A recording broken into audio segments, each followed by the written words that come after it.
start? We're going to go through an example of Vino just to make it a little more clear. Is that okay? All right, thank you. And then we'll move to Perceptrons. We're moving a little slower than I wanted, but that's fine. So I'm going to show you an example. So just to refresh your memory, this was the Vino algorithm, right? It has steps, and what I want you to appreciate is that it starts with a notion of the concept, which is its weight, right? Weight vector, that's W, and then slowly refines it as it gets more and more training data. So that's kind of a classic machine learning algorithm, right?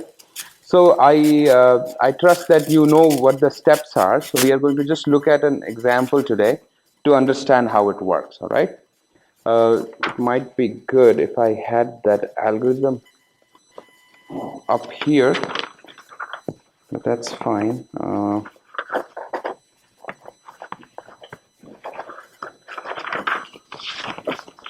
right, so what I'm going to do is, this is not too big, but still, this is the algorithm that is in the slides, right? I'm just keeping it here so that I can refer to it while I'm working through the problem, right? So let us assume that our data is 6-dimensional, which means that, it has 6 attributes. So this is just like our tumor example. And let us say that our target concept, which the algorithm doesn't know this is the target concept, but we are going to assume that it is x2 or x6, which means that any data object which has x2, the second attribute as 1, or the sixth attribute as 1 is malignant, otherwise it's benign. All right, so this is definitely a monotone disjunction. So in the vector notation, the weight that we want to learn, so I'm going to call it W star because we don't know it, but this is what we want eventually, is a 6-bit vector which has 0, 1, 0, 0, 0, 1, right? So what essentially we want is this, because this kind of corresponds to this rule. But what we will see in Vino is that it doesn't exactly learn this, but it learns something which will have the same effect. When I say same effect, it means that when you will take a new data point and multiply it with, do a dot product with what we learned, and then we say, okay, if this is less than theta, then it is negative, greater than theta, it's positive, it would work, all right? So we are going to assume that theta is 6/2 or d/2 equal to 3, right? So now what we want is our training data, right? So so we're going to assume some training data. So this is our training data, all right, and this is just the index of our training data. This is our training data x of I, and this is the true label of x of I. So C star of x of I, right? So this is what will be given to the algorithm one by one.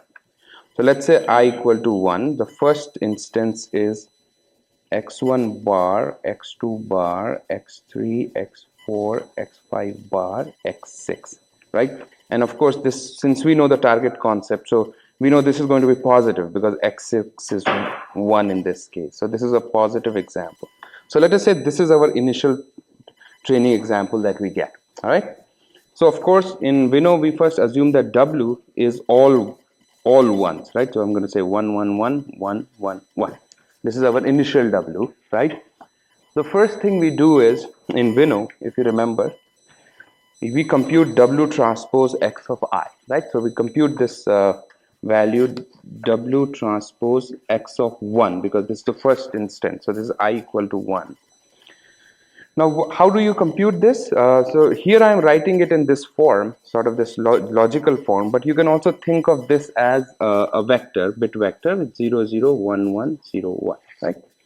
So you can easily take an inner product of this, and the 0 entries will go away. So it is going to be 3, right? So this is going to be 3. Now what you do is you check, is W transpose X X of 1 greater than theta, right? So in this case, it is not. It is equal to theta, right? So which means that this is no implies that C of x of 1, which means our prediction for this is that it is a negative example. All right. So we are going to call it a negative example. Then we check, then we compare it with C star. So then we say, is C star of x of 1 equal to C of x of 1, right? We want to check, have we made a mistake or not? In this case, it is not, right? So there is a mistake. This is no. So there is a mistake. So now what we are going to do is we are going to update our weight vector, right? So the weight vector updation has two possibilities, right? So if the real instance was positive and we called it negative, then we essentially double the weights. So we're going to assume that our alpha is 2. So we are going to double the weights of all the entries that were 1, right? So which means that we are going to do a promotion. So remember, this is W, right? All the entries that were 1 in this instance were x3, x4, and x6. So all of them will become twice. So now our new W becomes 1. The other ones remain the same. 2, 2, 0, 2, sorry, 1, 2. Okay? So we are essentially doubling. So what's happening here, if you remember our discussion from last class, is that we are ensuring that at least one of the entries that we want to be high, either x6 or x2, will get doubled. At least one of them. Some of the other ones will also get doubled because they could have been 1. But what will happen in this promotion is that at least one of our desired attributes will get doubled. All right, any questions about that? Yes. So in the promotion step, what you do is, so first of all, you figure out, have we made a mistake or not, right? So we have. The next thing what you do is you update your W. So to update a W, you can either do a promotion or an elimination. You do a promotion if your true label was positive. So in this case, you do a promotion. So the promotion step means that you are going to, for every entry, every attribute which had 1 in the data object in your training example, you are going to double it. That's the rule. All right. So if you remember the algorithm,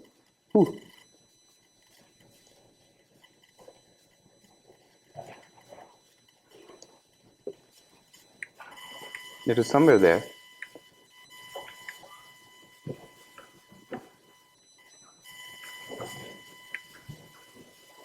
All right. So if you remember the algorithm here, this is the promotion part. So you're going to double all those wj's where xj was 1. Okay, so that's the rule of this algorithm. So the folks who just came in, what we are doing right now is we are going through an example for Vino. Okay, so we considered a data set which has 6 attributes, and this was our first training example. And in this example, we happened to make a mistake. And since this example was positive, we are going to double all the 1 entries in the weight vector. All right? Yes, go ahead. That matter, the different part of right. So in this, yeah, so I think there's a question on Piazza as well. So what we will see is that the choice of alpha doesn't matter that much, because what will happen is everybody's weight will increase by that much. So choice of alpha won't matter. That's sort of, but it's easier to sort of explain. But alpha needs to be greater than 1. That's important. Yes. Right.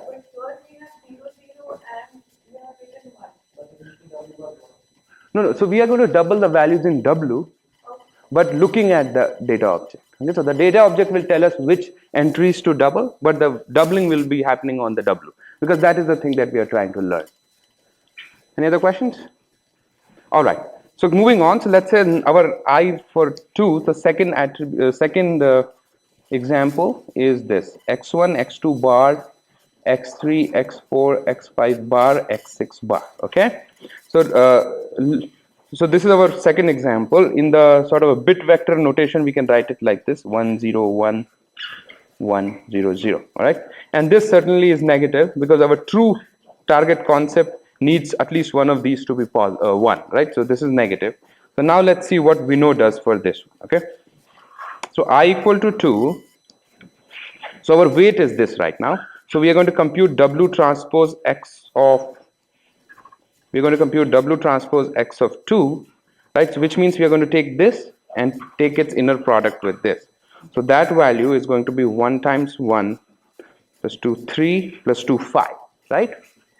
So W transpose X of 2 is 5, right? That's just an inner product between the W and this X. Yeah.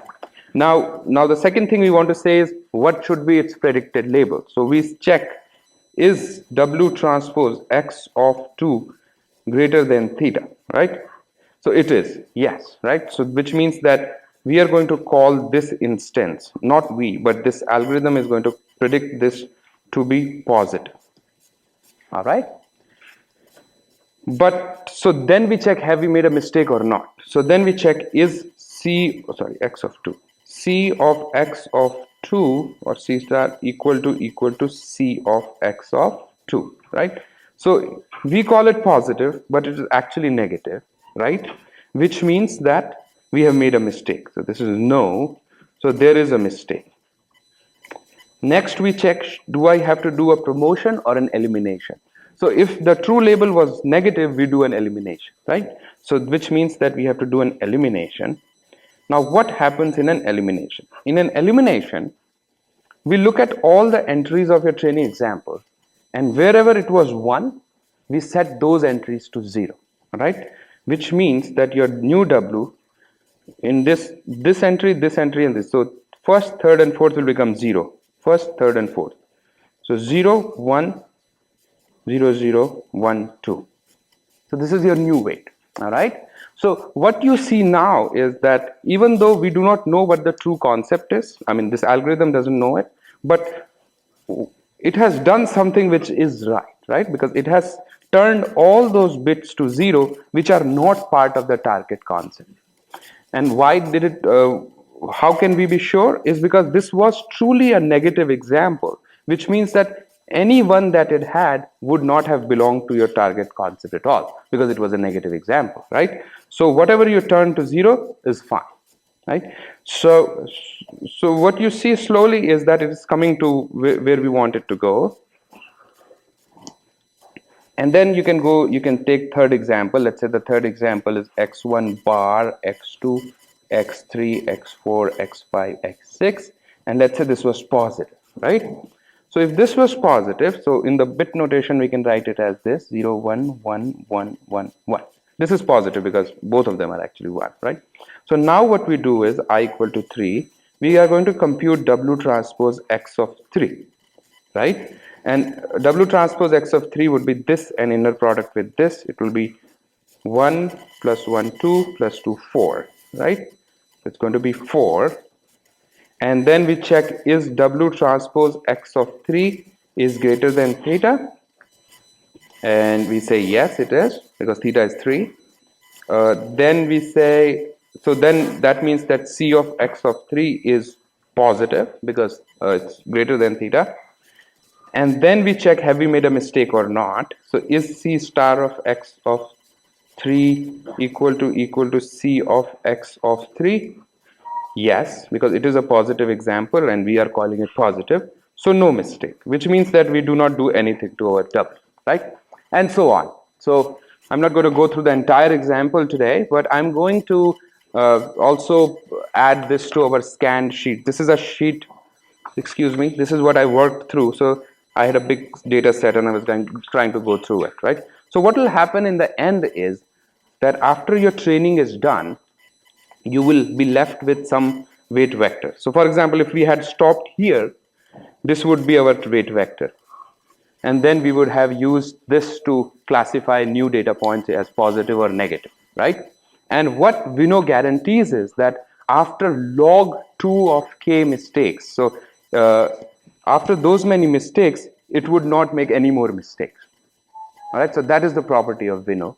And we are not going to do the theoretical analysis, but please make sure that when you do the gradients quiz, you do it, you pay extra attention to that, because those are the primitives that you need to prove that, yes, it will make these many mistakes. But for us, we are going to stop at that. All right. Any questions? Yes. When they are equal to the transport, they are equal to the transport x. When W transpose X is equal to theta, then also you call it a negative as 0. This was a little different from last time, but you call it negative. Only then it will happen that there will be promotions. Yes. Say we have many negative examples. Yeah. They not just equal to 1, so you can forget about the other negative examples. The ones with that 0, the way you don't take them anymore. Yeah. So the question is making a mistake on one negative example enough, right? That's what you're saying. The answer is no, because it could so happen. So in a negative example, you turn all the bits to 0, the ones that were 1.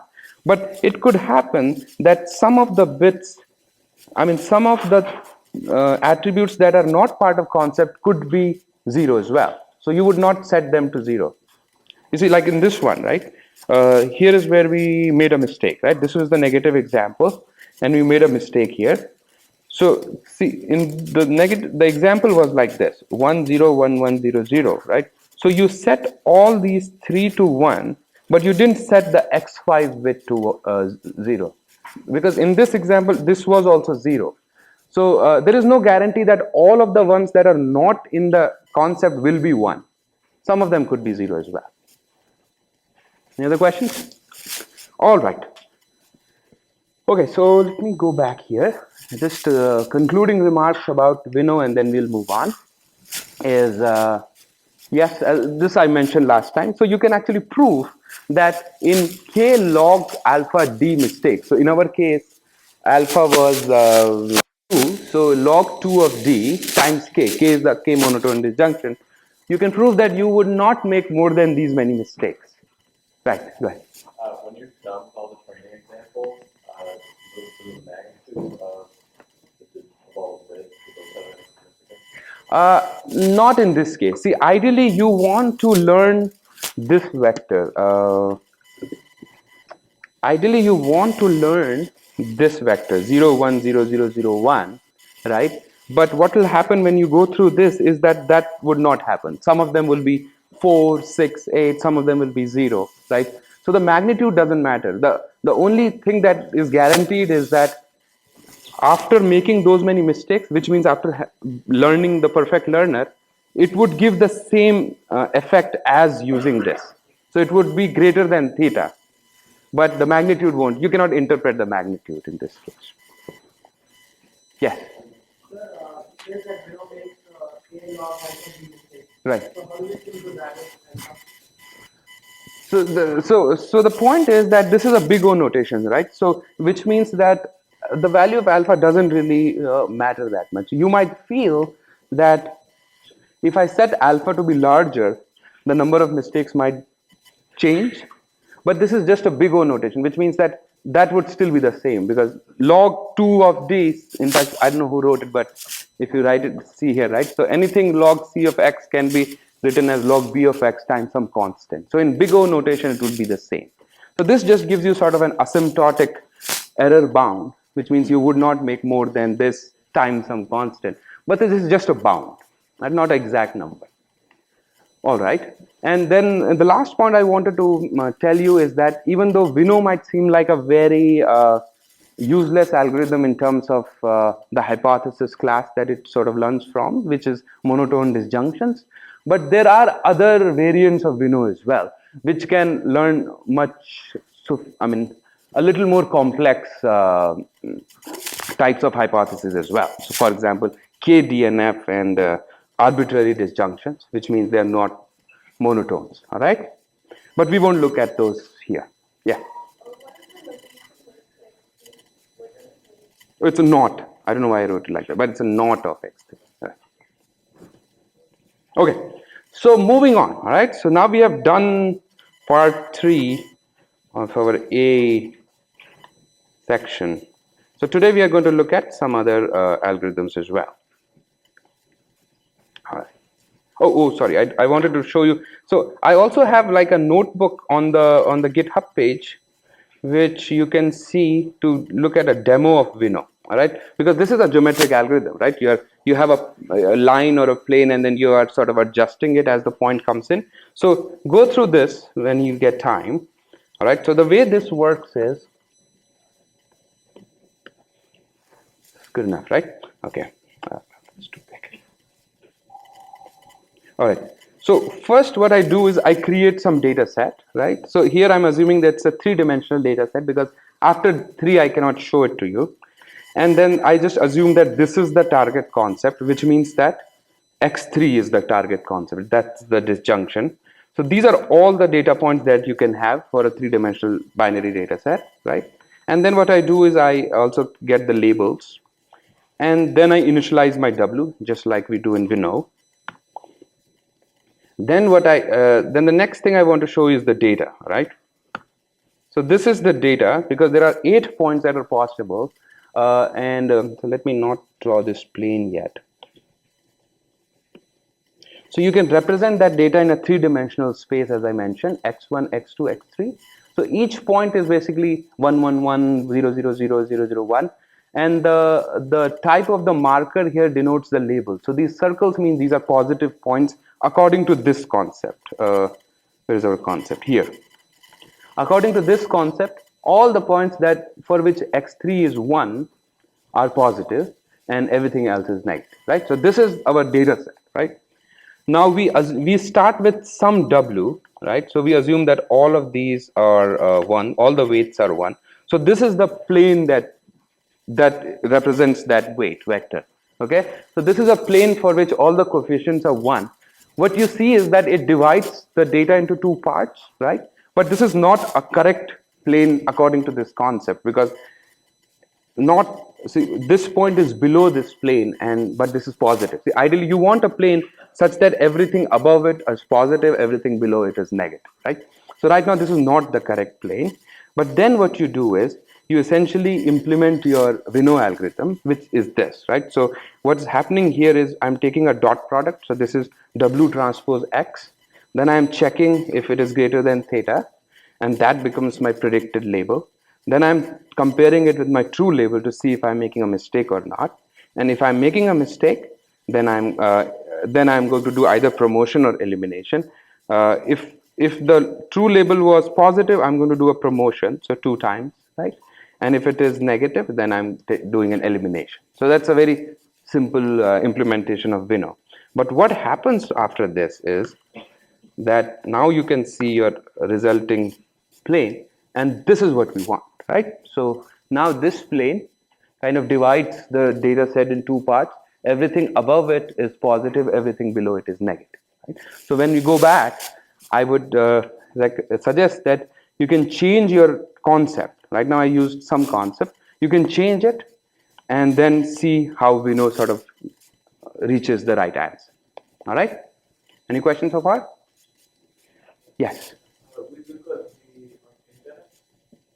Oh, this page? Oh, if you go to the class page, which is this, and from here, if you go to you can either go to the GitHub page, and there you will see in the notebooks all these. You can download it, and if you just want to see it, you can also see it through something called a notebook viewer, which just shows it to you. So if you go here, you can see it. All right. So yeah, please go ahead and try it. That's a good exercise. All right. So now I'm going to move to the next topic. All right. So this is the point where we move to what my daughter would say, big girl school, is we are going to relax some of the assumptions that we have been making so far, okay? So let's see. Okay. So far we have assumed that our data, each attribute is binary. It either takes 0 or 1. And then we also saw some examples where it could take more than 2 values. But in reality, when you go and apply machine learning to real problems, you will see that most of the attributes are real valued, right? So real valued means each attribute can take any value between -infinity and +infinity, right? So when that happens, then things start becoming more interesting, right? So now we cannot have our hypothesis or our concepts which are conjunctions or disjunctions anymore, right? Because for real values, you cannot have disjunctions or conjunctions, right? So now we need to make some other type of hypothesis classes. So today we are going to look at one algorithm which works with one type of class, right? So the algorithm is called Perceptron. It used to be hugely popular long time back, and then something happened. And I'll come to that. So let me give you a little bit of background about perceptrons. So the reason perceptrons became very popular in the 50s was because uh, computer scientists and all these AI stalwarts started to think, started to understand the brain a little more, right? And then they started to think that what if we make computers perform like brains, all right? So at that time, and even now, everybody knows that a brain is made up of neurons. So neurons could be treated as the unit of processing in our brain, right? So one neuron, and human brains have many neurons. So for example, here human brains had 10 to power 11 neurons, order of, and all these neurons are connected to other neurons. So there is this whole network in our brain, right? So, and people refer to those as neural networks. And then the next step was, could we replicate these neural networks in software? Can we write code which could behave like a neural network? And that area was called artificial neural networks. So the core of the neural networks is a neuron, right?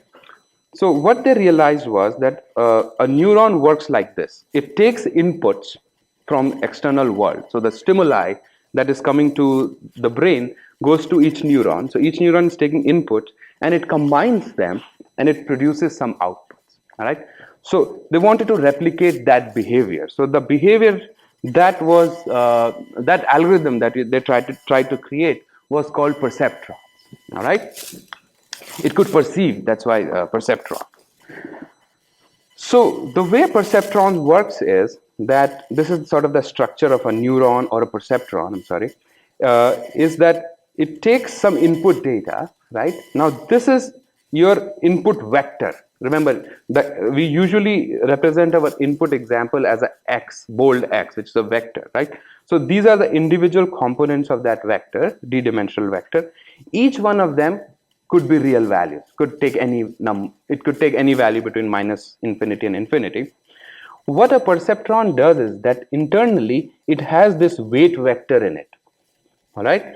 And this weight vector also has d dimensions, and it does a combination in inner product w transpose x, which can also be written as this.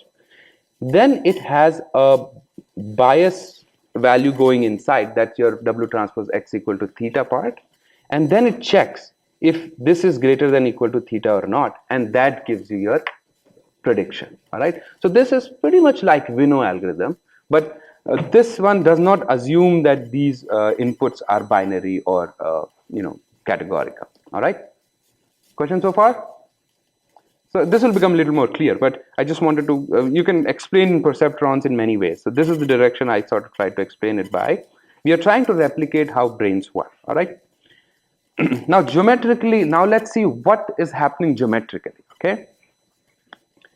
So geometrically, what you want is that you have some training data, right? So now we are representing our training data in a two-dimensional space. That means your D is 2, but the values can be anywhere, right? So earlier, remember in my Vino demo, all the points were either at zeros or ones, right? Because we were making that assumption.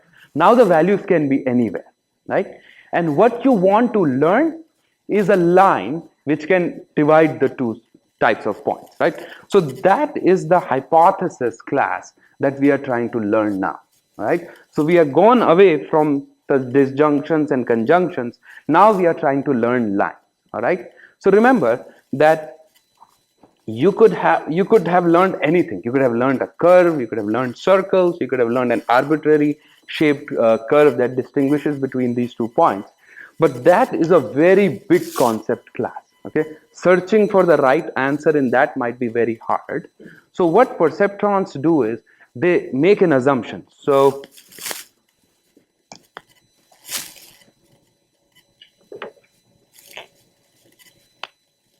Okay. So again, Thursday ice cream. Okay, that's fine. So anyway, so this is your big class of concept. This could have lines. This could have curves. This could have logarithmic curves, or this could have zigzags. It could have anything, right? That's a big concept class, but that's very hard to search in. So what perceptrons and a lot of these models do is they make an assumption that your right answer is a line, and then they try to learn it, right? So that's their inductive bias that I talked about earlier, right? But the difference here is that even this space is infinite, because you can have infinite straight lines, right? So even in a two-dimensional space like this, right, a line, you could draw one line like this, you can turn it a little bit, you can do infinite possibilities and have different lines. Now, how do you learn the right line is what perceptrons do. So it's pretty interesting that it is trying to learn the right answer from an infinite search space. All right, and we'll see how it does.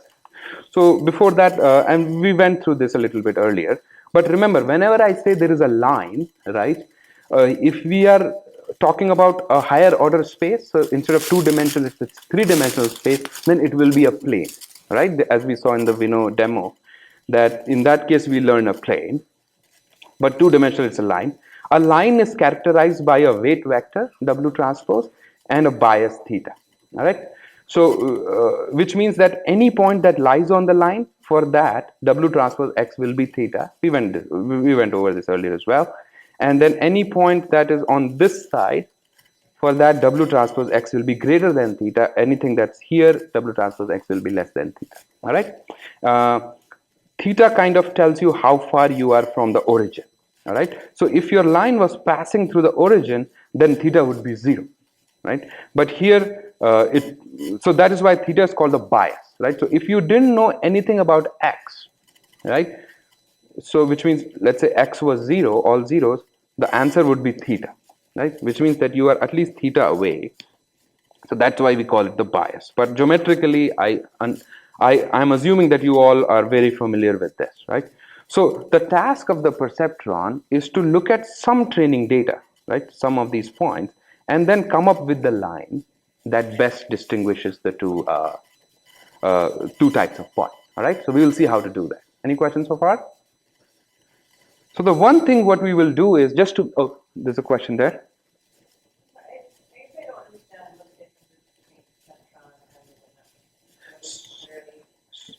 So Vino algorithm works. So the Vino algorithm is meant to work on data which is binary. All the attributes are binary, right? But perceptrons can work on any type of data. So if I was drawing this figure for Vino, then you could only have 4 types of points, right? One that was 1, 0, 0, 1, 0, 0, and 1, 1. Right? But perceptrons can work on arbitrary type of data. That's why now we are relaxing our constraints. That makes sense? All right. Yeah. Right.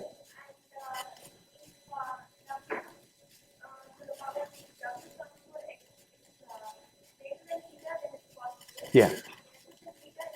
Negative.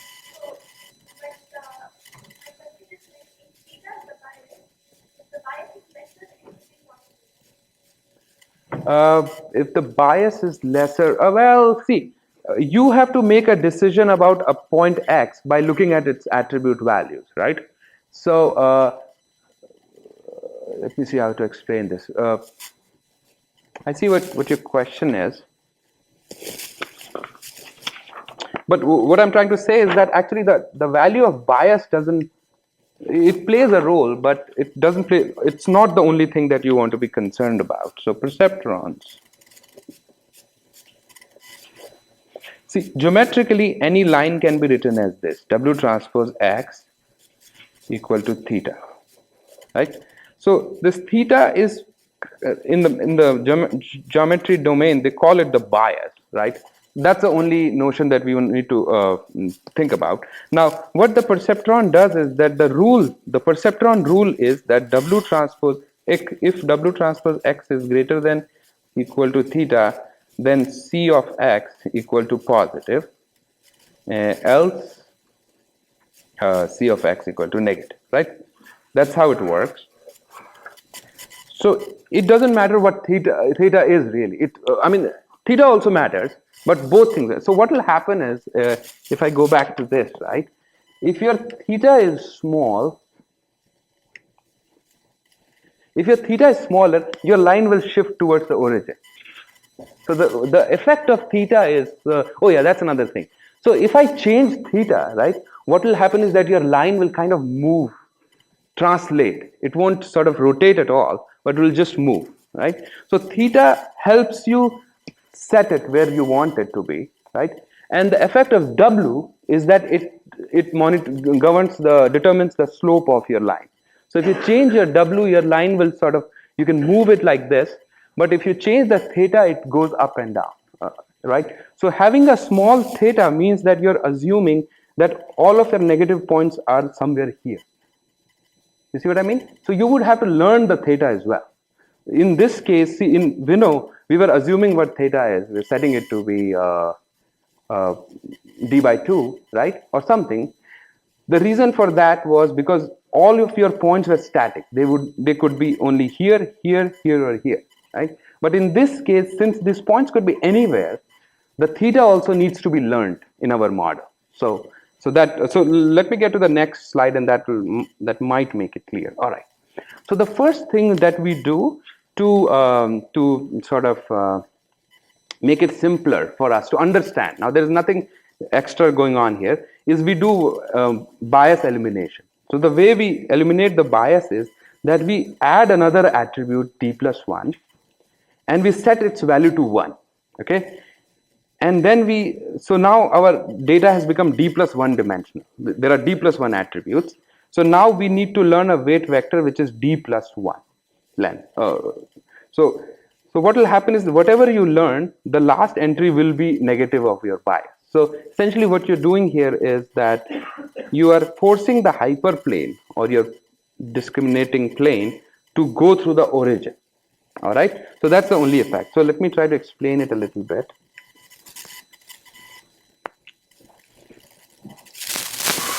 So let's say your D was 2, right? Which means that your W could be written as W1, W2, a vector, and each X could be written as X1, X2. And then you had a theta, which is a scalar value.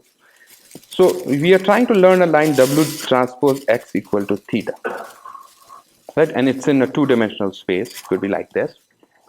However, just to make our life easier, what we are going to do is we are going to append a value 1 in the end, all right?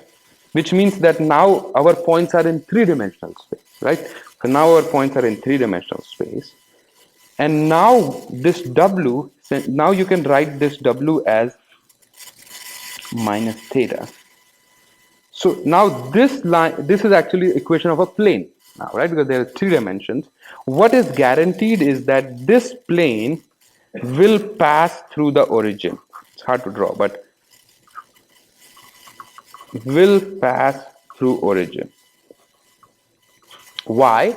Because the origin, that x equal to 0 comma 0 comma 0, for that this value will hold, right? So W transpose X for, so now it doesn't matter what W1 and W2 are, right? If my x's are 0 comma 0 comma 0, it has to go through the origin, right? Because for that this will satisfy. Right? That's just I think in regression also we do that, linear regression. So if you have done some of that, that's sort of a very standard way to eliminate the bias. The reason I'm saying that is because after that we can assume that all we want to learn are the weights. Then we ignore the theta. Theta will automatically come there. So essentially now what we are saying is that we are trying to learn planes in a perceptron which go through origin. All right? Only if we have eliminated the bias. If we do not eliminate the bias, but we force our planes to go through origin, then we are essentially making our hypothesis even smaller. So we are only interested in lines that go through origin, but that might not be correct, right? For example, if your data was like this,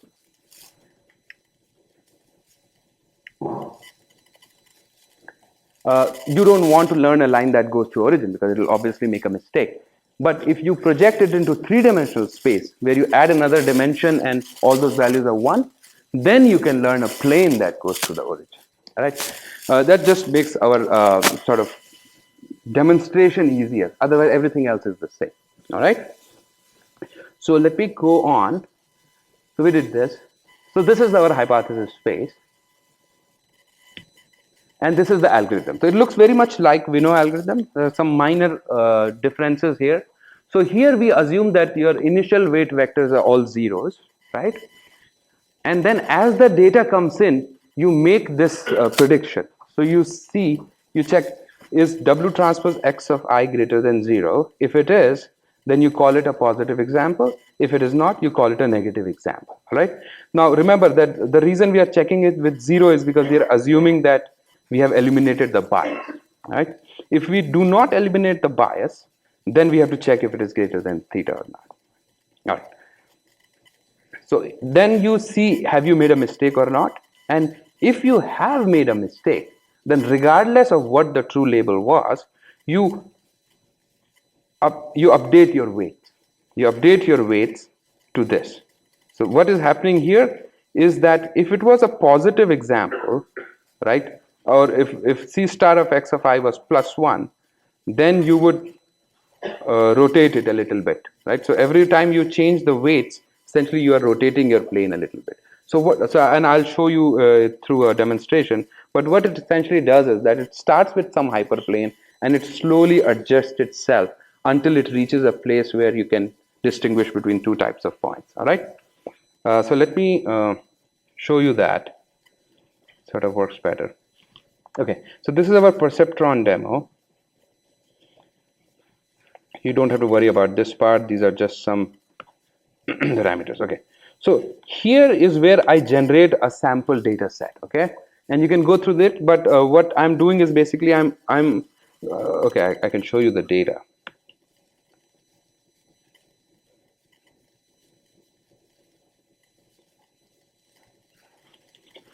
Sorry.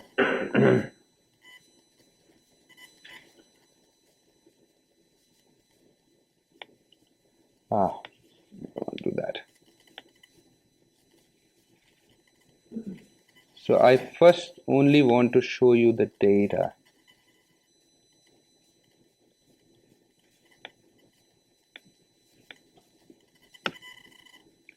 So what I've done is I've created a special type of data, okay? I have put all the data points on a circle. And that might not be true in real world, but this is for the demonstration. So let's say all of your data points lie on this unit circle, all right? And some of them are positive, some of them are negative, right? So the positive ones are the blue ones and the negative ones are the triangles, all right? So blue and red, circles and triangles. So what we want to do is, the Perceptron algorithm, what you will see is that it will learn a plane that sort of divides it into two parts, right? The reason I put it on a circle is that because here the right answer will also go through the origin. So that's why I will not have to eliminate the bias in this setting. But in real life, you would have to do that. All right. So this is how it works. So if you look at this, essentially what this algorithm does here is that it sort of starts with the initial weight, as I said earlier. And then as the data comes in, right, it does the prediction. This is W transpose X. Then it checks, have you made a mistake? Right? The way it checks for a mistake is that it multiplies your prediction with your true label. Right? So if your prediction is positive and your true label is positive, this value will be greater than 0. If your prediction is negative and your true label is negative, it will still be greater than 0 because you're negative, negative. But if there is a mistake, one of them is positive, one of them is negative, then it will be less than equal to 0. So which means it will come here when there's a mistake and then it will update your weights. and then you keep going. All right. So I'm going to show that to you in a demo, and then you can also sort of play with it later. So here's how it works. So it kind of goes a little faster than I want. But what you see is that that blue line is your weight vector, and the arrow basically tells you what is your training data point. So every time your training data point comes, it does this magic, and whenever it makes a mistake, it kind of turns it a little bit.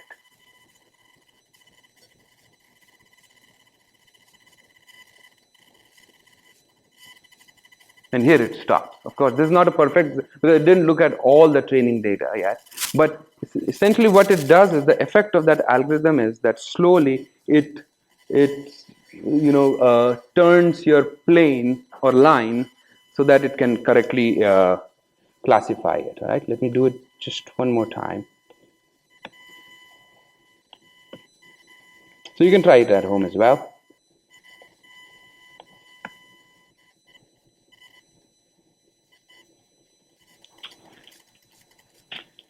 Right. In fact, this time it has already learned the correct plane, because it won't move it anymore, right? It will not make a mistake anymore. Any questions? All right. So essentially what I've told you is that there is an algorithm called Perceptron, which works like this. And eventually it tries to learn a plane that distinguishes between two types of points. Yes, go ahead. The current line that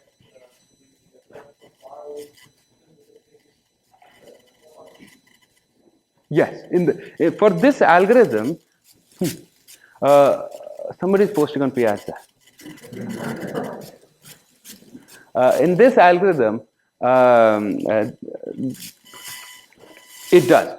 Yeah, it would never be inconsistent with your data so far, because every time it makes a mistake, it turns so that it accommodates that mistake. All right. So it would never be inconsistent with your data. All right. So the next question that we need to ask is, will it converge to the right answer?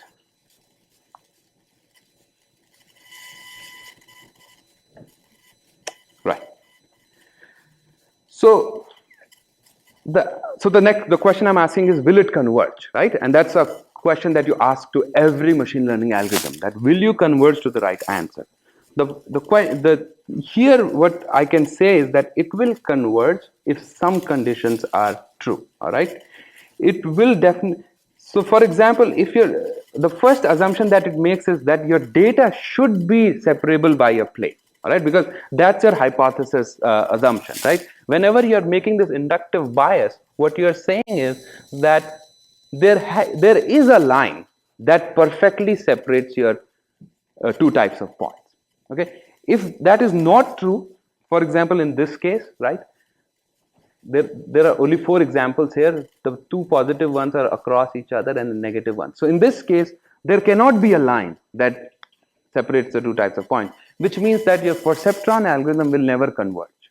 If you take that notebook that I showed you and you created this data set, right, or if you even did this, if you went to your notebook and if you created a data set in which you put a negative example over here, right, and everything else is the same, you will see that this will not converge at all. Why? Because it would never reach a point because there is no line to learn. When there is no line to learn, it cannot learn a line, right? So that's the notion of this inductive bias, right? When you're putting the inductive bias, you're assuming there is a line to learn. Then Perceptron will learn it, given enough data, of course. But if there is no line, then it won't learn. All right? Any questions about that? Yes. I'll come to that. Yes. So that's a good point. Is that let's assume that yes, there is a line. How many mistakes will it make to reach that line? Right. So that's the next question. And now remember that kind of analysis becomes harder now because there are infinite possible number of data points, right? In a 2-dimensional space, you can have infinite, your input space X is infinite, right? Size infinity, because you can have, even if you force them to be on a number on a circle, you could still have infinite number of points all over this circle. In reality, they could be anywhere, right? Which means that analysis is a little more tricky, which means that we will not get to that in this class, right?